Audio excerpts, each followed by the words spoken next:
नमस्कार, NB news देख रहे हैं आप। मैं हूं आपके साथ प्रियव्रत दीक्षित। तो पाकिस्तान में इमरान की सत्ता रहेगी या नहीं, कुछ ही देर में पाकिस्तान नेशनल असेंबली में इस बात का फैसला हो जाएगा।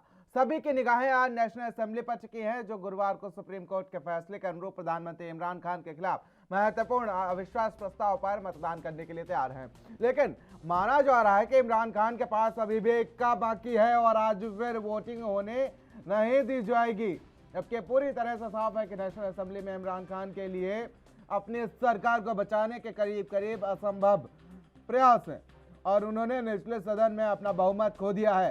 लेकिन सत्ताधारी पाकिस्तान तहरीक इंसाफ अभी भी अडिग है कि वह विपक्ष के लिए मैदान नहीं छोड़ेगी और उसने उनके लिए चीजों को कठिन बनाने की कसम खाई है। हो सकता हो चाहे वह मतदान प्रक्रिया में बाधा उत्पन्न करना हो या विपक्ष के उम्मीदवार शहबाज शरीफ को सदन के नए नेता के रूप में चुनना रोकना हो। पाकिस्तान के सूचना मंत्री फवाद चौधरी के अनुसार सरकार विधानसभा में धमकी देने वाली केवल या उसकी सामग्री पेश करेगी या स्पीकर से इस मुद्दे पर बहस के लिए कह सकती है। शुक्रवार की रात एक न्यूज चैनल से बात करते हुए पाकिस्तान सूचना मंत्री फवाद चौधरी ने कहा कि भले ही अविश्वास प्रस्ताव एजेंडे में है, लेकिन शनिवार को मतदान नहीं होने की संभावना है। उन्होंने कहा कि आज सुप्रीम कोर्ट ने 9 अप्रैल को बुलाए गए सत्र में मतदान कराने के निर्देश दिए, जिसका मतलब ये नहीं है कि यह उसकी तारीख को होगा। वहीं पाकिस्तान के वरिष्ठ पत्रकारों का मानना है कि इमरान खान अभी और भी चालें चल सकते हैं और इमरान खान का साफ मकसद है कि वो संसद के अंदर इस तरह के खुद को जलील नहीं कराना चाह रहे हैं। वहीं एक अन्य महत्वपूर्ण कदम में विपक्ष ने शुक्रवार को डिप्टी स्पीकर कासिम सूरी के खिलाफ एक अविश्वास प्रस्ताव पेश किया, जिसमें 3 आरोपी शामिल हैं। तो वहीं आपको बता दें कि इसमें प्रमुख 3 अप्रैल को विवादास्पद फैसले को जारी करना है, जिसके बाद सुप्रीम कोर्ट ने अब संवैधानिक घोषित कर दिया था। तो वहीं पाकिस्तान मुस्लिम लीग नवाज MNA और पूर्व डिप्टी स्पीकर मुर्तजा जावेद अब्बासी ने सूरी के खिलाफ अविश्वास प्रस्ताव के साथ इसे वोट देने की अनुमति के लिए नेशनल असेंबली सचिवालय को प्रस्तुत किया था। सचिव प्रस्ताव में विपक्ष ने सूरी पर नियमों, संसदीय प्रथाओं, लोकतांत्रिक मानदंडों और परंपराओं और यहां तक कि संवैधानिक प्रावधानों का बार-बार उल्लंघन करने का आरोप लगाया। वहीं दूसरी तरफ इन सबसे इतर प्रधानमंत्री इमरान खान ने शुक्रवार को राष्ट्र को संबोधित करते हुए कहा कि वह पाकिस्तान में विदेशी सरकार की स्थापना को बर्दाश्त नहीं करेंगे और अगर ऐसा होता है वह समर्थन के लिए जनता की ओर रुख करेंगे। एक लाइव टेलीकास्ट के दौरान इमरान खान ने कहा कि हम एक ऐसा राष्ट्र नहीं हैं जिसे टिश्यू पेपर की तरह इस्तेमाल किया जा सकता है। अविश्वास प्रस्ताव पर अपना रुख दोहराते हुए उन्होंने कहा कि वह कभी भी आयातित सरकार को स्वीकार नहीं करेंगे और जनता से उनका निर्णय के लिए अशांबित होंगे।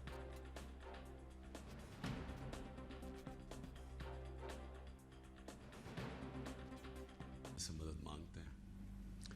मेरे पाकिस्तानियों, तकरीबन 26 साल पहले जब मैंने तहरीक इंसाफ शुरू की तो उसके प्रिंसिपल्स में फिर से आपको रिपीट करता हूं, क्योंकि ये कभी 26 साल ये प्रिंसिपल चेंज नहीं हुए मेरे। इय्याका नअबुदु व इय्याका नस्तईन, खुददारी, तहरीक का नाम इंसाफ और फिर फलाई रियासत और इंसानियत। ये 3 प्रिंसिपल्स थे जो जब से मैंने ये पार्टी शुरू की इन 3 प्रिंसिपल्स पे मैं चला हूँ। तो मैं 2 के ऊपर आज बात करना चाहता हूँ ख़ास तौर पे। एक है खुददारी और दूसरी इंसाफ। जो सुप्रीम कोर्ट का फैसला आया, मायूसी हुई मुझे, लेकिन मैं ये वाज़ेह कर दूं कि सुप्रीम कोर्ट और पाकिस्तान की अदलिया की मैं इज़्ज़त करता हूँ। मैंने एक ही दफ़ा जेल गुजारी है और वो आज़ाद अदलिया की तहरीक के अंदर मैं जेल में गया, क्योंकि ये मेरा ईमान है कि जब तक एक मुल्क के अंदर इंसाफ नहीं होता, कोई भी महज़ब माशरा उसकी बुनियाद इंसाफ पे होती है और जो इंसाफ के गार्डियन होते हैं वो आपकी अदलिया होती है। तो मैं ये कहते हुए मुझे अफसोस हुआ, और अफसोस क्यों हुआ मैं ये अपनी कौम के सामने वाज़ेह कर दूँ। जो भी अदलिया का फ़ैसला हम एक्सेप्ट करते हैं, अफसोस इसलिए हुआ कि जो डिप्टी स्पीकर ने जो असेंबली प्रोग की थी उसकी वजह क्या थी। उसकी वजह ये थी आर्टिकल 5, यानी कि बैरूनी मुदाखलत हुई थी पाकिस्तान के अदम एतमाद पे। तो मैं ये चाहता था कि सुप्रीम कोर्ट कम से कम इसको देखता तो सही। ये बड़ा सीरियस इल्ज़ाम है कि एक बाहर से मुल्क आपके अंदर एक पूरी साजिश करके एक गवर्नमेंट को उसके खिलाफ साजिश करके उसको गिराता है। तो इसके ये इतना सीरियस एलिगेशन थी कि मैं चाहता था कि इसकी कोई प्रोब हो। कम से कम सुप्रीम कोर्ट वो जो मुरासला है, जो डॉक्यूमेंट है, कम से कम उसको बुला के देख तो लेता कि क्या ये जो हम कह रहे हैं कि इतनी बड़ी साजिश है और रिजीम चेंज की कोशिश है, क्या हम सच बोल रहे हैं या नहीं बोल रहे हैं। तो मुझे थोड़ी सी मायूसी हुई क्योंकि ये इतना बड़ा इशू है और इसके ऊपर कोई सुप्रीम कोर्ट में बात नहीं हुई। और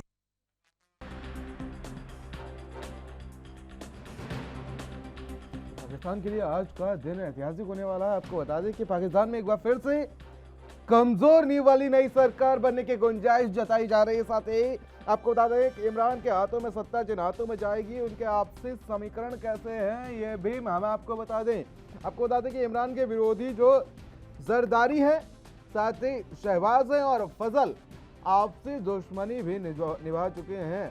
पाकिस्तान के सुप्रीम कोर्ट ने आदेश दिया है कि 9 अप्रैल यानी आज शनिवार को नेशनल असेंबली में अविश्वास प्रस्ताव पर वोटिंग कराई जाए। और उसी को लेकर आपको बता दें कि सांसद जो हैं, कई सांसद आपको बता दें कि संसद पहुंच चुके हैं।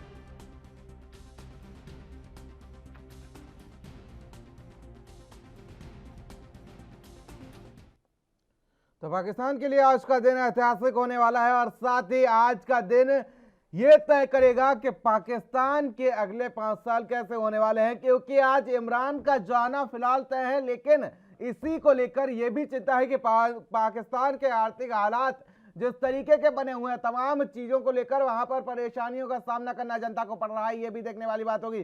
फिलहाल आज इसी पर चर्चा करेंगे। ललन सिंह हमारे साथ रक्षा विशेषज्ञ के तौर पर मौजूद हैं, retired group captain VN Jha हमारे साथ मौजूद हैं। आप दोनों मेहमानों का बहुत बहुत स्वागत है। ललन सिंह जी, शुरुआत आपसे कर लेता हूं कि आखिर जिस तरीके से आज का दिन पाकिस्तान के लिए काफी अहम माना जा रहा है, अगर देखने की कोशिश की जाए, पाकिस्तान के समीकरणों को समझने की कोशिश की जाए, तो अगली जो सरकार होगी उन पर आखिर कैसी क्या कुछ रणनीति होगी, क्योंकि जिस तरीके से इमरान की जो बिरादी है वो जरदारी, शहबाज और फजल वो आपसी दुश्मनी इससे पहले निभा चुके हैं। तो क्या सत्ता में अगर जिस तरीके से आज पाकिस्तान में इमरान खान का जाना तय माना जा रहा है, तो क्या शहबाज सत्ता में आते हैं तो क्या इन तीनों की दुश्मनी है वो दोस्ती में जिस तरीके से बदल गई है और आगे भी ये समीकरण ठीक रहेंगे? राजनीति में यही होता है, बिल्कुल। खास करके जो एशिया के अंदर जो कंट्री है उनकी एक अपनी मजबूरी है सत्ता, और उस सत्ता को काबिज होने के लिए वो इसी तरह का किसी बेमेल मेल और नीतिगत सिद्धांत सबको वो त्याग देते हैं। पहले मैं ये बताना चाहूंगा, एक सबसे बड़ी बात हमें ये नजर आ रही है कि पाकिस्तान में आजादी के बाद ये पहली बार कुछ परिपक्वता जिसको बोला जा सकता है कि सुप्रीम कोर्ट का मान और सम्मान बिल्कुल नजर आ रहा है। देखिए ये काफी अहम हो जाता है ललन सिंह जी कि जब सुप्रीम कोर्ट का सम्मान पाकिस्तान जैसे देश में देखने को मिल रहा है।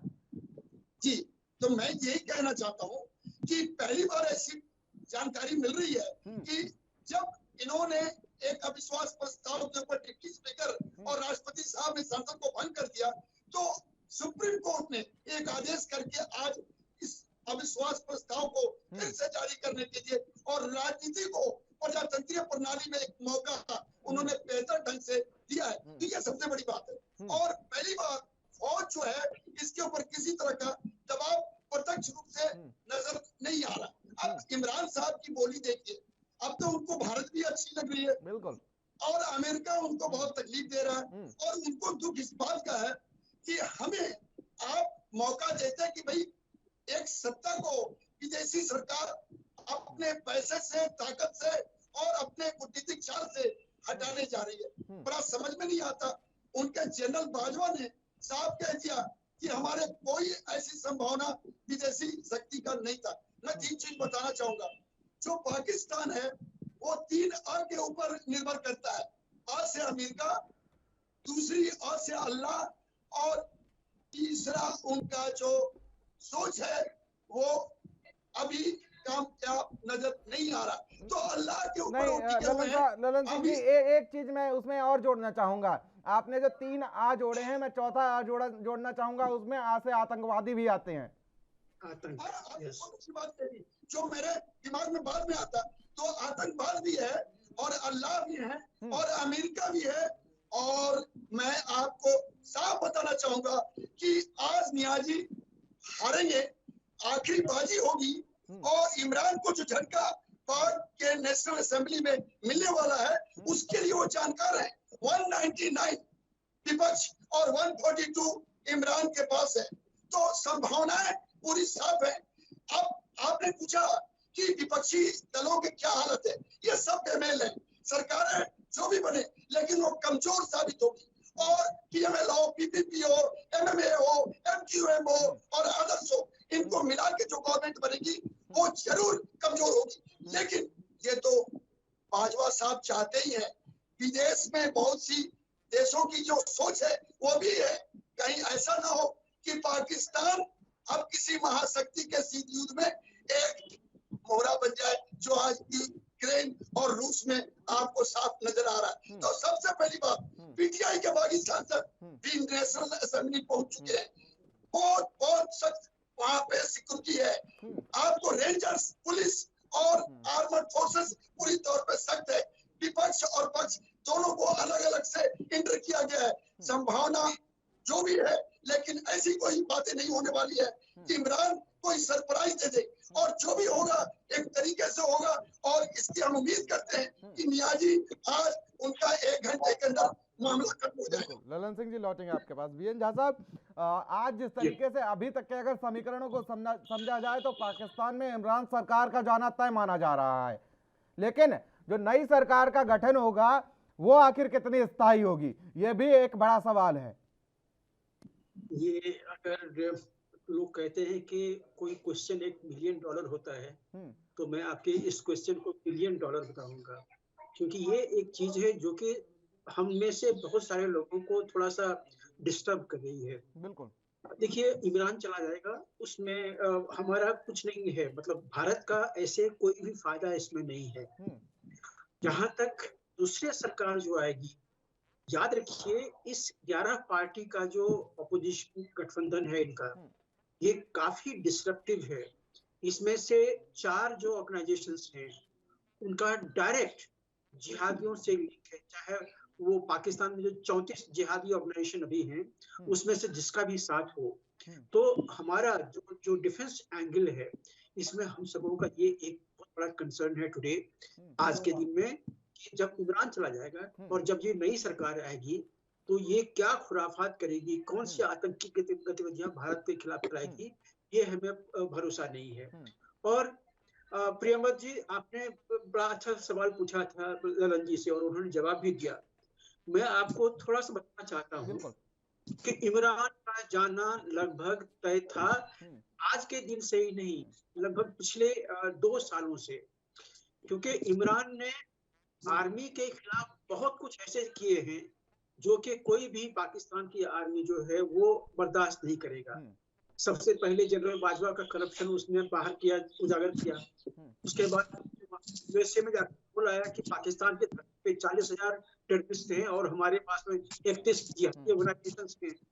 उसके बाद उन्होंने अपने पार्लियामेंट में वहां पे जो अटैक हुआ था उसका वहां पे गतिविधि जो हुआ था वो होने दिया। ओसामा को मार्टारडम जो दिया हुआ है वो सबों की आंखों में आज खटक रहा है। पेरिस अटैक में जो जितने भी पेरिस का जो एम्बेसी है यहाँ पे पाकिस्तान में बंद करा दिया गया, ये भी एक बहुत बड़ी चीज है जो कि आर्मी के दिमाग आर्मी में खटक रही है। एफएटीएफ से बाहर नहीं ला पाया पाकिस्तान को। जो आज के दिन में जो 146 यूएन प्रोस्क्राइब्ड टेररिस्ट हैं पाकिस्तान धरती पे, ये अभी इंटरनेशनल उजागर है ये चीज। यहाँ पे बालाकोट में जो डिस्ट्रक्शन हुआ था, इसमें जब उन्होंने रिकंस्ट्रक्ट किया तो उन्होंने पूरे विश्व को बताया कि हमने ये बालाकोट का जो कैंप था इसको हमने रिकंस्ट्रक्ट कर लिया। मतलब वो डायरेक्टली मान लिया कि यहाँ पे भारत का अटैक हुआ था और यहाँ पे हमारे टेररिस्ट हैं। तो इस तरह की बहुत चीजें हैं। उसकी इकोनॉमी अभी शम्बल्स में है। बलूच कॉज आज इंटरनेशनल प्लेटफॉर्म पे है। वहां पे सिविलियन इंटेलिजेंस जो है वो उन्होंने चाइनीज को दे दी है और एक तरह से चाइनीज खातों में बिक गए हैं सब कुछ। इनकी जो इकोनॉमी है बहुत बुरी हालत में है। और इन सब से ऊपर यूएस को भी इसने काफी परेशान किया हुआ है। जबकि जब वो अफगानिस्तान से गए थे तो उनको बताया था कि अल्लाह का फजल है कि ऑक्यूपायर जो हैं जो ऑक्यूपायर अफगानिस्तान के वो यहाँ से चले गए। तो इससे बहुत आहत हुआ था कि ये वही पाकिस्तान है जिसको कि यूएस ने दसियों बिलियन डॉलर दिए हुए हैं और उनका सुर देखिए किस तरह से बदलता है। तो आज के दिन में पाकिस्तान एक जिहादी नेशन है, ये टेररिस्तान है इस मामले में। और आगे इसका क्या रूप होगा ये भारत के लिए थोड़ा सा चिंताजनक है। बिल्कुल झा साहब। सर्वेश्वर पाठक इसी के साथ हमारे साथ जुड़ चुके हैं। सर्वेश्वर पाठक जी वरिष्ठ पत्रकार हैं, हमारे साथ जुड़ चुके हैं। सर्वेश्वर पाठक जी, सबसे पहले बहुत बहुत स्वागत है आपका। साथ ही आपसे समझना चाहूँगा कि आखिर जिस तरीके से आज इमरान का जाना तो फिलहाल लगभग तय माना जा रहा है, लेकिन इसी बीच कल जब उनका संबोधन सुना जा रहा था तो पाकिस्तान के कार्यवाहक प्रधानमंत्री कहेंगे, वो भारत की तारीफ तो करते नजर आए थे, साथ ही जिस तरीके से वो विपक्ष पर हमलावर थे कि वो पाकिस्तान को किसी की कठपुतली नहीं बनने देंगे। देखिए प्रियव्रत जी, सबसे बड़ी बात है कि पाकिस्तान के इतिहास में अविश्वास का इतिहास ऐसा है कि कोई नहीं हुआ है पास। बिल्कुल। जिस सरकार के खिलाफ अविश्वास प्रस्ताव आया है पाकिस्तान में, वो बहुमत ही नहीं सिद्ध कर पाई है। तो ये उसी दिन शुरुआत हो चुकी थी इमरान खान के जाने का, जिस दिन उसने बाजवा से लड़ाई की थी और उनके फैसलों के विरुद्ध अपना फैसला सौंपने की तैयारी की थी इन्होंने। देखिए, पाकिस्तान में पैरेलल गवर्नमेंट चलता है। बाहर के देशों को इंटरनेशनल फंड लेने के लिए वहां पे लोकतांत्रिक प्रक्रिया से चुना हुआ सरकार होता है, लेकिन उसकी कमान जो होती है और वहां की आर्मी और आईएसआई ही कमांड करता है। और अगर आप उसके गुड लुक बुक्स में होगे तो आप सरकार चला पाओगे। और ये भी इतिहास है कि कोई भी सरकार अपनी पूरी कार्यकाल नहीं पूरा कर पाई है, चाहे कितना भी बड़ा अच्छा शासक क्यों ना हो। तो जो भी हो, पाकिस्तान के इमरान खान का भारत के फॉरेन पॉलिसी की वो प्रशंसा कर रहे हैं, तो वो अपने लिए खाई ही बना रहे हैं। देखिए, कभी भी ये नहीं होगा कि पाकिस्तान की जनता में वो अभूतपूर्व चेंज आ जाएगा। ऐसे वो इमरान खान का अपना फॉलोअर बेस है पाकिस्तान में। वो पहले क्रिकेटर रहे हैं, फिर राजनेता बने, तो उनकी एक बहुत बड़ी फैन फॉलोइंग और उसी के कारण वो जीत के आए।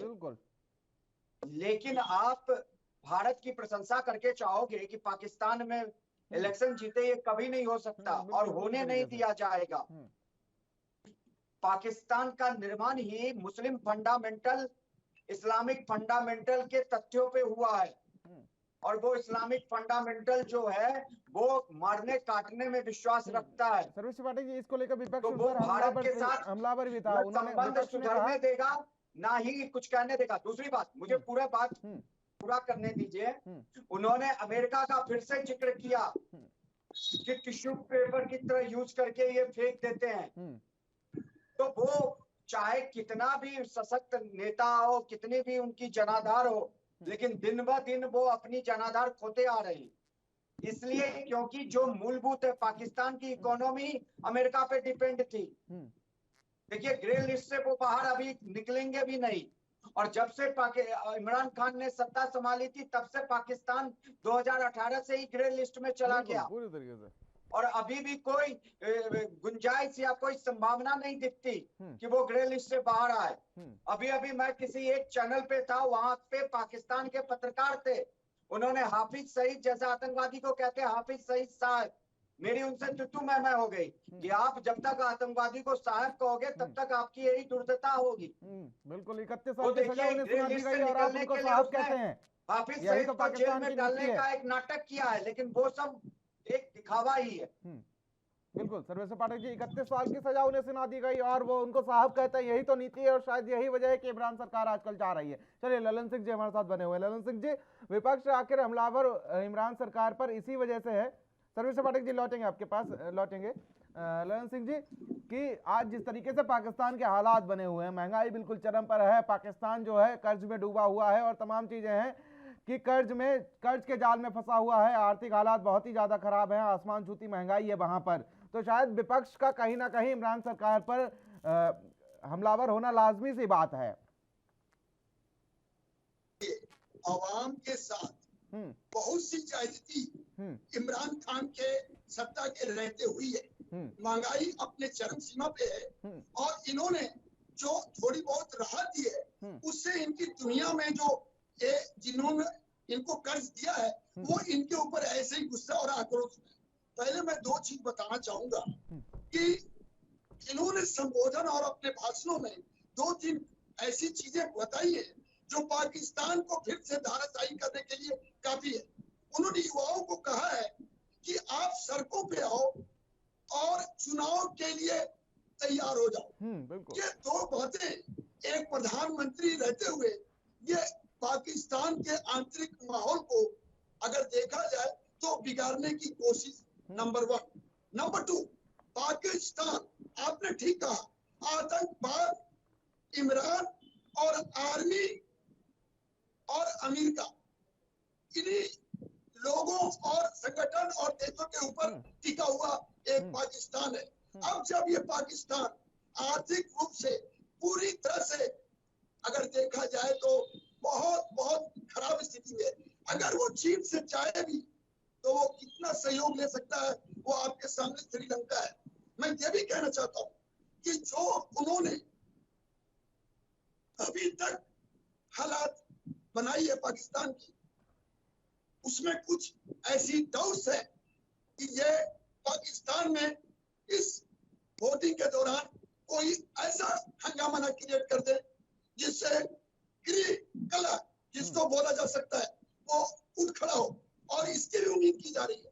और यही कारण है कि चारों तरफ से रेंजर्स, पुलिस और एफसी ये पूरी तौर पे रेड जोन के तौर पे उस इलाके को चौकस तरीके से बंद कर चुकी है।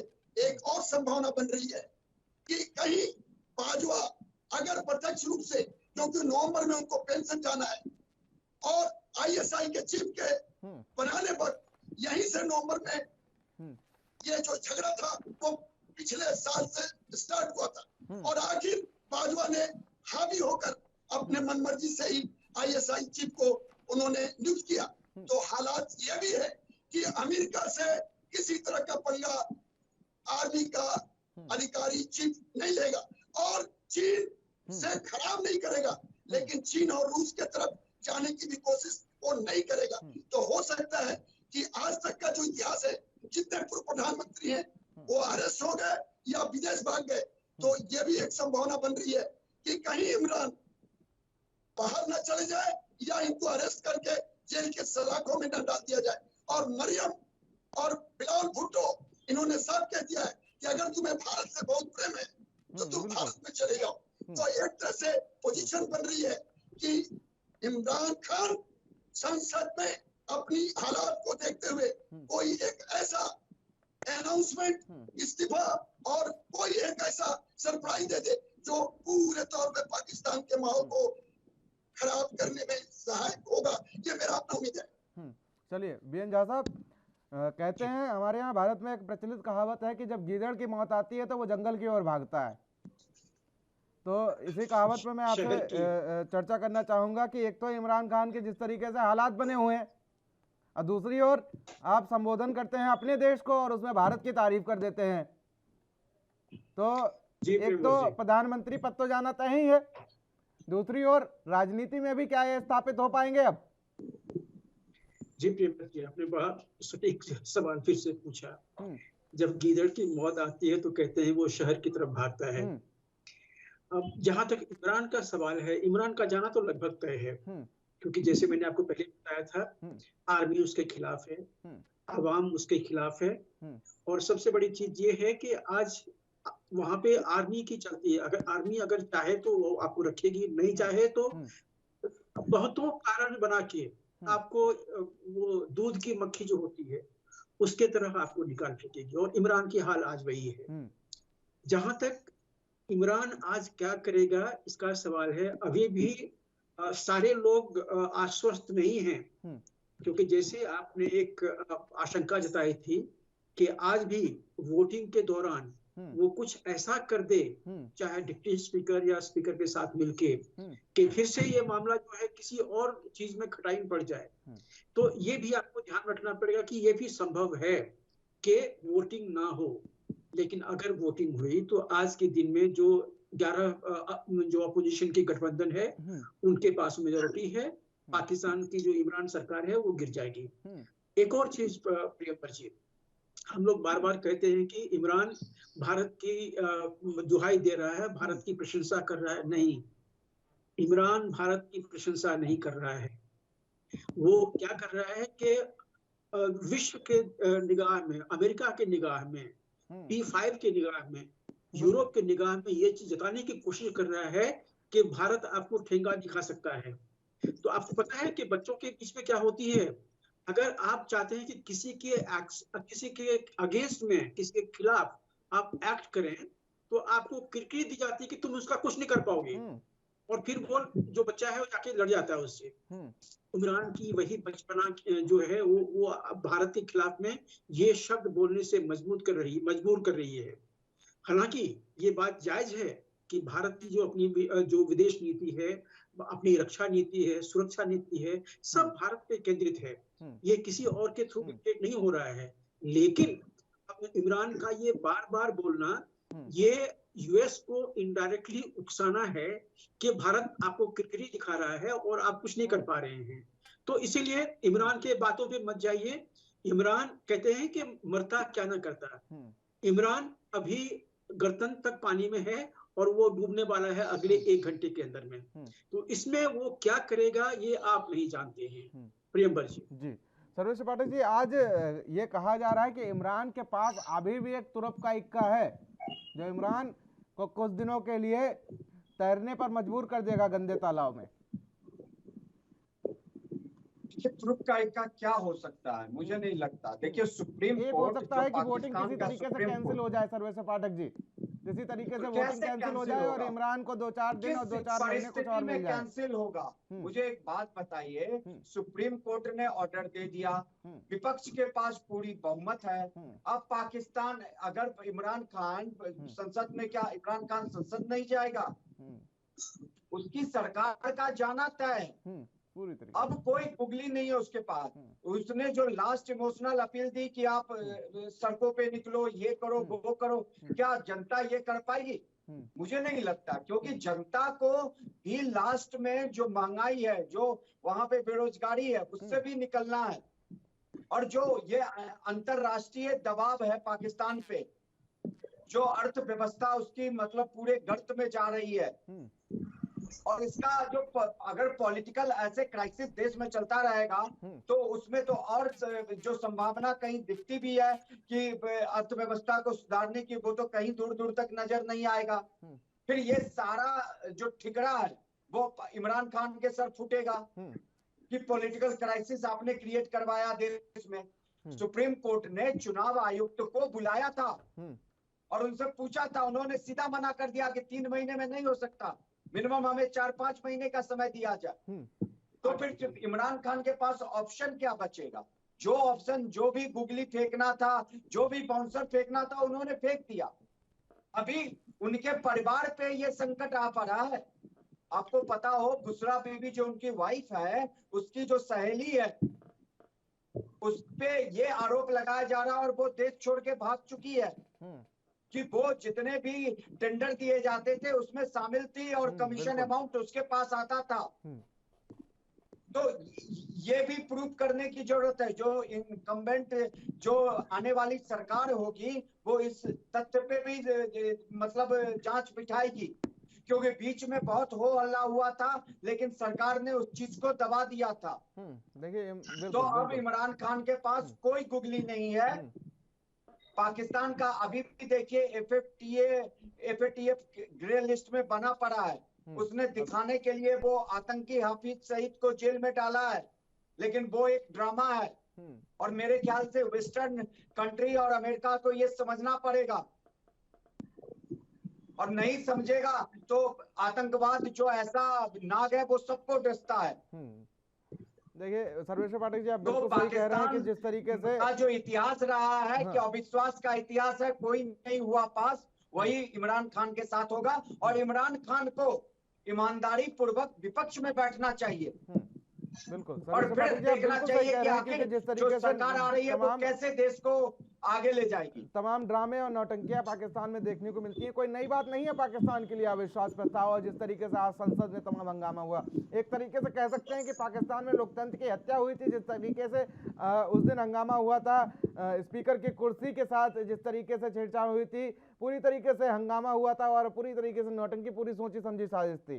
चलिए ललन सिंह जी की ओर रुख कर लेते हैं। ललन सिंह जी, एक ताजा अपडेट मैं आपको दे दूं और उसी पर चर्चा करेंगे। जिस तरीके से आज बैठक हो रही है विपक्ष की और जो ओर से जो बैठक हो रही है उसमें 200 कुर्सियां लगाई गई हैं।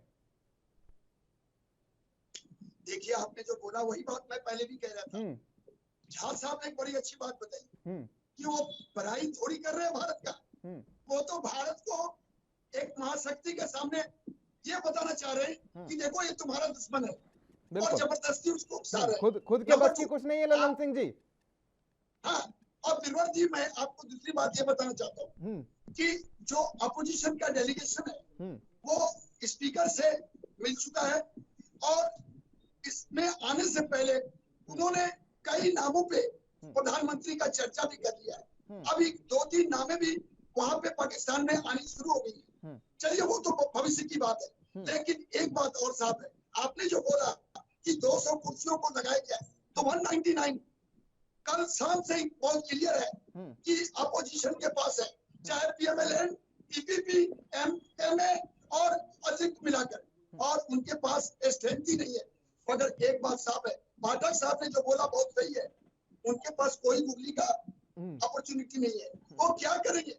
वो मैंने आपको पहले कहा, जो पुराना इतिहास है वो पाकिस्तान छोड़कर भाग सकते हैं या उनको उनके जो गोलियां आ रही हैं, जो अनाप शनाप बयानें आ रही हैं, जो देश को डिस्टर्ब करने की लड़कों को, युवाओं को वो उत्तेजित कर रहे हैं, उसी देश के ऊपर जो जनरल बाजवा है वो अपनी स्वार्थ की भी पूर्ति कर सकते हैं और अचानक कोई इस तरह की संभावना बन जाएगी कि इनको जेल के सलाखे में बंद कर दिया जाए। और मरियम बिलावल भुट्टो यंग है, ये तो बहुत आराम से आर्मी के जनरल के साथ अपने आप को सहभागिता बना लेंगी, क्योंकि जो इनका इतिहास है वो यही है और इस इतिहास को दोबारा कायम करना उनको निहायत जरूरी होगा अगर सत्ता में रहना है। और कमजोर सरकार, 12 से 13% इनकी महंगाई चल रही है, इन्होंने ड्यूटी कर पेट्रोल और डीजल के ऊपर हटा दिया है, इसलिए लोगों को थोड़ा सा फायदे देने के लिए। और इसी का कारण है कि फॉरेन के अंदर जो भी इनको कर दिया है और जो माध्यम है वो इनसे नाराज है। मैं ये कहता हूँ इमरान खान के आवाज पर मीटिंग चल रहा है, इमरान खान, अटॉर्नी जनरल फवाद चौधरी, ये कुछ न कुछ ऐसे हरकत करेंगे जिससे देश के अंदर अव्यवस्था हो, अविश्वास प्रस्ताव पे वोटिंग ना हो। लेकिन इनके लिए ये और भी शर्मनाक और खतरनाक होगा, क्योंकि सुप्रीम कोर्ट लगभग पाकिस्तान के ऊपर एकदम अभी परिपक्व अब और हावी हो चुकी है।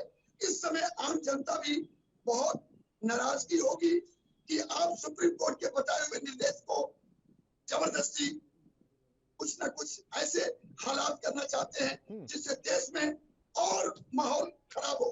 तो इमरान खान ने अहम मीटिंग अपने घर में बुला लिया है, जो पाकिस्तान के लिए एक खतरनाक खतरे की घंटी हो सकती है। और वो क्या रणनीति करेंगे ये कहना अभी थोड़ी देर मुश्किल है।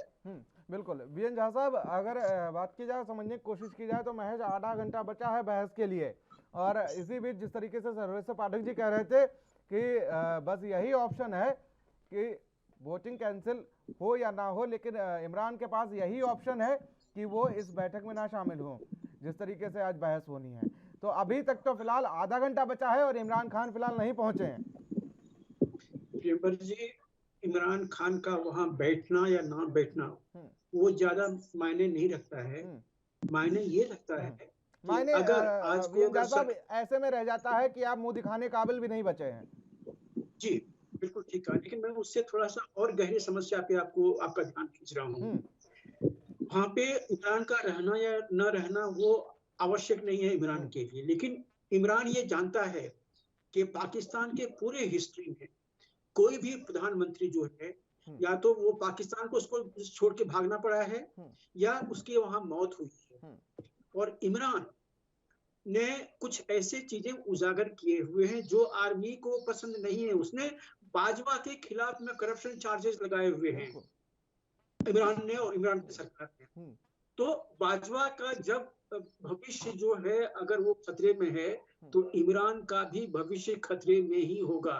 इमरान को पाकिस्तान छोड़ के या तो भागना पड़ेगा या उसकी जो जिंदगी होगी वो आर्मी के हाथ में होगी। चाहे वो जीवित रहेगा जीवित नहीं रहेगा ये आर्मी के ऊपर निर्भर करता है। और आर्मी को जान लीजिए, आर्मी को खुद सब कुछ करने की जरूरत वहां पे नहीं है। आर्मी के पास में उनका एक फोर्थ ब्रांच है जिसे कहते हैं जिहादिस्ट, और जिहादिस्ट के इतने सारे ऑर्गेनाइजेशन है वहां पे, 34 ऑर्गेनाइजेशन है जिहादी के।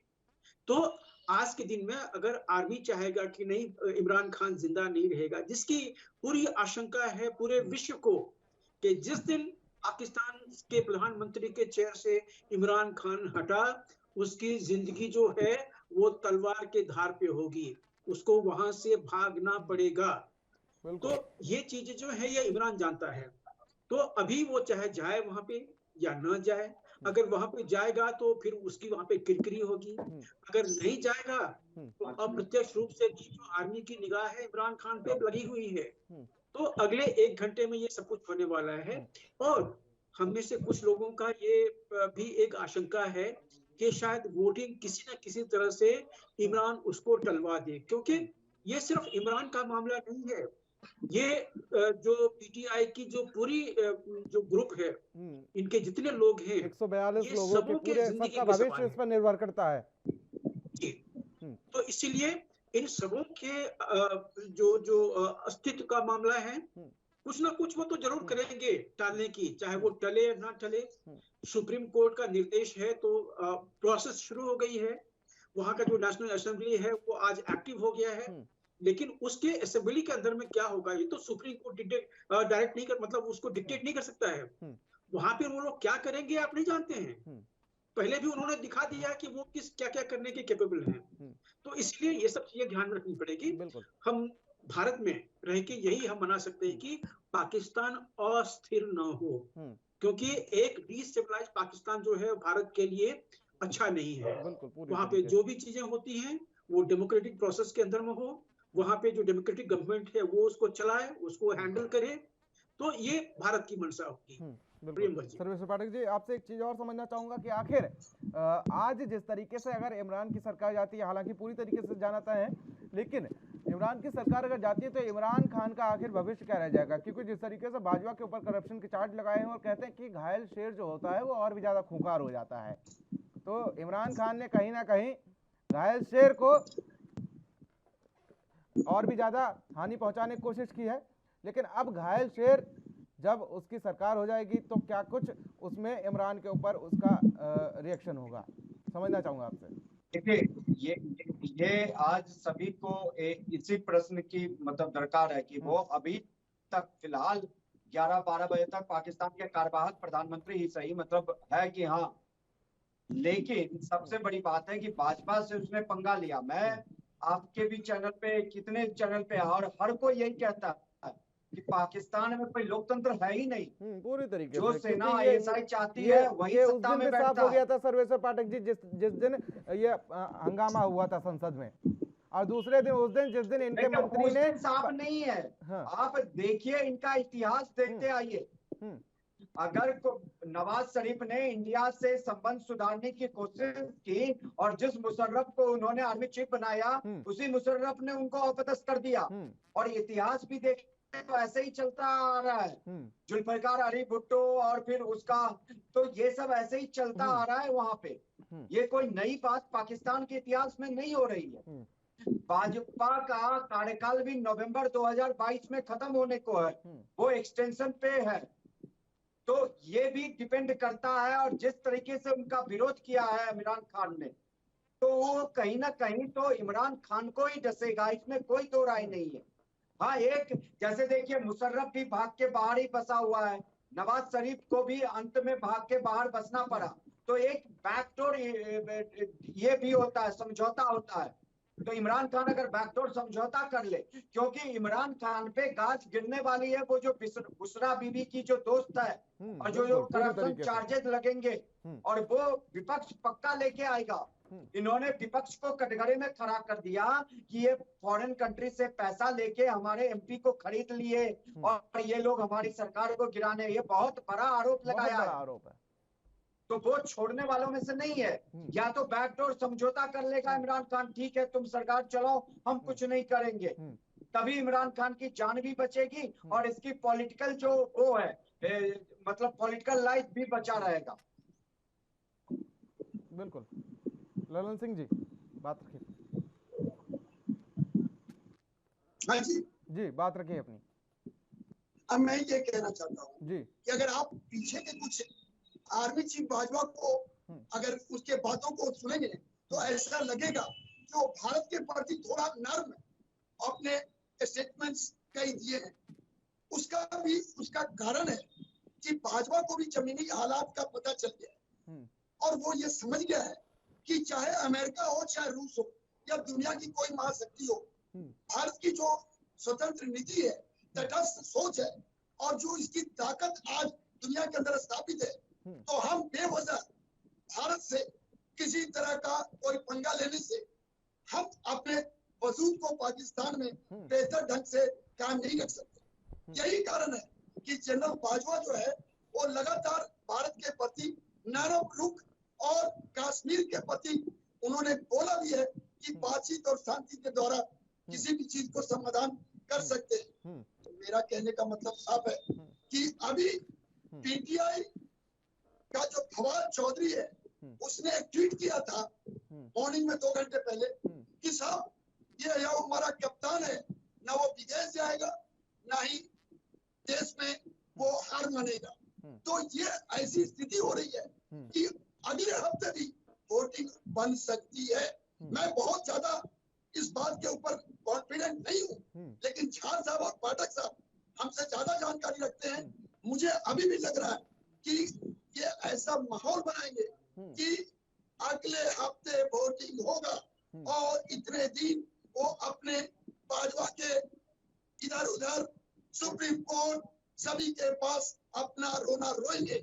और उनके पास एक खास बात है कि मैं आधुनिक प्रधानमंत्री था, देश के लिए मैं नया पाकिस्तान तैयार कर रहा था, लेकिन विदेशी ताकतों ने मुझे जबरदस्ती सत्ता से दूर करने का एक अनावश्यक सिस्टम को अडॉप्ट किया, पैसे देकर लोगों को खरीद कर और इन कमजोर कठपुतलियों को अपने पास लेकर। लेकिन यह संभावना बढ़ रही है कि अगले वीक में वोटिंग प्रोसेस हो। ये मैं अपने सोच से बोल रहा हूँ, लगता है ऐसा हो सकता है क्योंकि ये इकलौता तुर्क का इक्का है जो इमरान को कुछ दिन और सरवाइव करने पर रह सकता है। वीएन झा साहब, इकलौता तुर्क का इक्का यही है कि वोटिंग रुक जाए, आज किसी तरीके से वोटिंग टल जाए और शायद इमरान खान की जो तमाम मुश्किलें हैं, इमरान खान एक हफ्ते में उन सब पर मरहम लगा लें। जी, यही चीज मैं आपको शुरू से ही हिंट दे रहा था कि यही एक तरीका है कि इमरान किसी न किसी तरह से सरवाइव वहां पे कर सकता है, लेकिन इसके चांसेस कम है। जैसे पाठक जी भी बता रहे थे कि वोटिंग होना लगभग तय है। शायद नेशनल असेंबली अब सुप्रीम कोर्ट के डायरेक्टिव के बाद शायद डायरेक्टली कुछ ऐसा न करना चाहे, चाहे वहां का स्पीकर हो चाहे डिप्टी स्पीकर हो, वो अब सुप्रीम कोर्ट के निर्देश के बाद शायद ऐसा कुछ ना करना चाहे जिससे कि उसकी बहुत भारी किरकिरी हो जाएगी, क्योंकि अभी ही जो डिप्टी स्पीकर हैं उसकी बहुत किरकिरी हो रही है। और मान लीजिए कि देखिए सुप्रीम कोर्ट है, उसने जो डायरेक्टिव दिया हुआ, और नेशनल असेंबली है, नेशनल असेंबली का जो स्पीकर है उसका बहुत बड़ा ओहदा है, और उस ओहदा को जब आप उछाल रहे होते हैं तो किसी भी तरह से कोई उसको पसंद नहीं करेगा। तो मुझे लगता है, जैसे पाठक जी बता रहे थे, कि ये वोटिंग लगभग तय है, लेकिन अगर इमरान के दिमाग में कुछ और चल रहा है तो उसकी भी आशंका है। वही चीज मैं आपको बता रहा था शुरू से, कि अगर इमरान चाहता कि वो किसी तरह से एक अपना बैकडोर एंट्री बाहर पाकिस्तान से बाहर निकाल ले, और उस हिसाब से कुछ ऐसा कर दे अगले कुछ मिनट में कि वहां पे वोटिंग ना हो, तो फिर वो आप जैसे आपने एक्सप्रेस किया हुआ है, तो शायद वो कुछ दिन और रह जाएगा। ये जो अपोजिशन पार्टी है फिर से सुप्रीम कोर्ट जाएंगे, फिर से सुप्रीम कोर्ट से कोई और निर्देश आएगा, तो इसमें समय उसको मिल जाता है। तो यही एक तरीका है कि इमरान वहां पे कुछ दिन और रह सकता है, लेकिन वो वहां पे रहेगा नहीं अब, क्योंकि अब वहाँ की जो आवाम है वो भी जानती है कि इमरान खान झूठ पे झूठ जिस बोलता तरीके से तस्वीरें साफ हुई हैं कि विपक्ष की ओर से 196 सांसद बैठक में मौजूद हैं और इमरान खान की तरफ से एक भी सांसद नहीं पहुंचा है। साथ ही इमरान खान कह सकते हैं कि इमरान खान ने एक तरीके से घुटने टेक दिए हैं। ललन सिंह जी, आपने एकदम सही कहा। मैं भी यही कहना चाह रहा हूँ कि अगले हफ्ते क्यों स्थिति बन रही है कि पीटीआई का एक भी सांसद नेशनल असेंबली में नहीं पहुंचा, और विपक्ष चाह रहा है कि मैं थोड़ी देर के अंदर अविश्वास प्रस्ताव पे वोटिंग करा दूं, और इनके पास 175 की संख्या एकदम बैठ चुकी है। तो हालात आपके सामने है, और टेक्निकल कोई समस्या नहीं है। सुप्रीम कोर्ट दूर बैठी हुई है, जब उसके पास कोई इशू जाएंगे तभी। लेकिन अभी जो हालात बन रही है, मैं आपको इस चीज को विश्वास के साथ बोल रहा हूँ कि वोटिंग नहीं होगा, और तकनीकी ढंग से जो स्पीकर है वो कुछ न कुछ ऐसे अनुच्छेद को सामने लाएगा और इस वोटिंग प्रोसेस को अगले वीक में टालेगा। हालांकि इसके ऊपर भी माननीय सुप्रीम कोर्ट के पास विपक्षी जाएंगे, लेकिन जाते जाते 4 से 5 दिन निकल जाएंगे। तो मेरा कहने का मतलब, चाहे वो हाफिज सईद जैसे लोग 31 साल जेल में जाए, अरे उन्हें तो फांसी देनी चाहिए। वो तो घर में बैठाकर जेल के सलाखों के अंदर रखकर अब वो देश को ताकत देगा, जनरल बाजवा के लिए काम करेगा, आईएसआई का जो सोच है उसको इम्प्लीमेंट करेगा। मैं कह रहा हूँ पाकिस्तान का अवाम जरूर पीछेगा, लेकिन भारत इस हलचल से अछूता नहीं रहेगा। तो अभी समय दोनों है, भारत को भी सतर्क रहना है और पाकिस्तान अपने आप बर्बाद के कगार पर है। और सत्ता कोई भी आए, लेकिन ये सत्ता चलने वाली नहीं है, और अगला इलेक्शन 5 से 6 महीने बाद होगा। ये मैं अपना सोच बता रहा हूँ। चलिए सर्वेश्वर पाठक जी, आवाज पहुंच रही है आप तक? सर्वेश्वर पाठक जी, आवाज पहुंच रही है आप तक? चलिए इनको जोड़ने की कोशिश करेंगे। वीएन झा साहब, अभी की ताजा अपडेट में आपको बता दूं कि 196 सांसदों का दावा किया है विपक्ष ने दावा किया है कि 196 सांसद हमारे साथ मौजूद हैं और बैठक भी खत्म हो गई। तो वहीं इमरान की अब कोशिश ये है कि देरी की जाए, जितनी देरी हो सके, वोटिंग में जितनी देरी की जाए।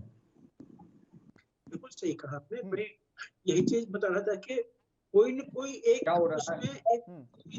चाहेगा, लेकिन कुछ आवाज ही नहीं। जी झा साहब बात रखिए। तो वहाँ की जो प्रोसीजर है, वोटिंग होती है, वोटिंग वहाँ का चेयर कराएगा।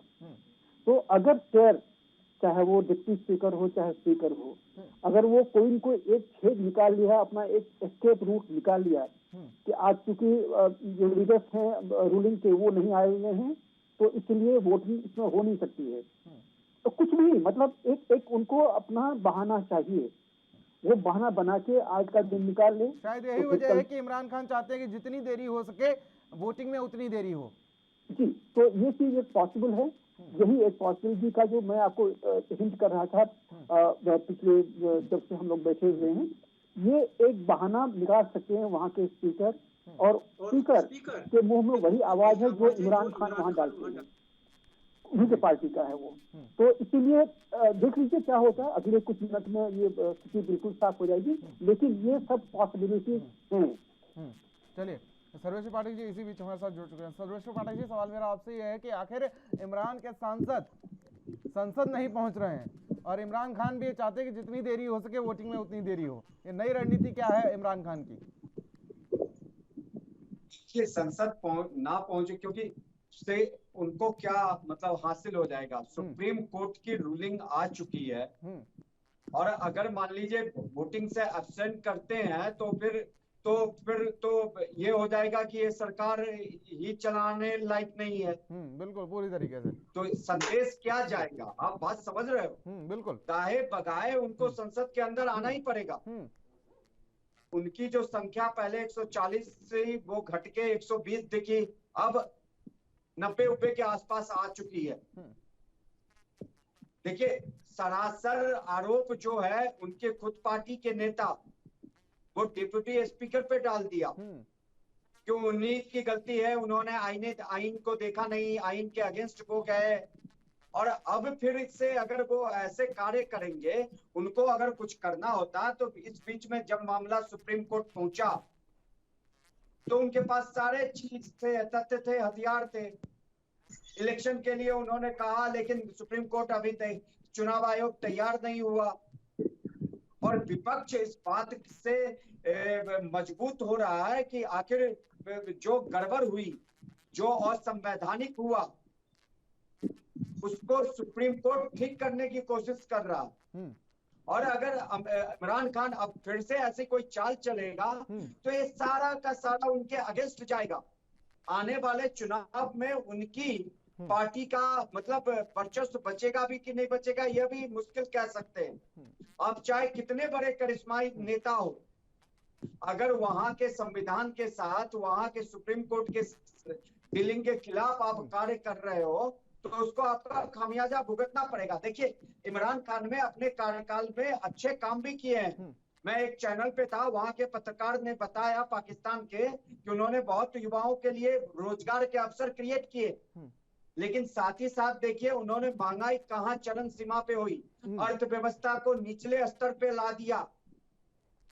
साथ ही साथ जो FATA ग्रे लिस्ट में भी आ गए, उसको ठीक करने की भी कोई कोशिश नहीं हो रही है। इंटरनेशनल फंड का आना भी बंद हो चुका है और अब जाके अगर ऐसा कुछ करेंगे तो सारा इल्जाम उन्हीं के सरकार पे आएगा। तो चाहे वो लेट पहुंचे और विश्वास प्रस्ताव तो होगा ही होगा और उन्हीं के अगेंस्ट होगा।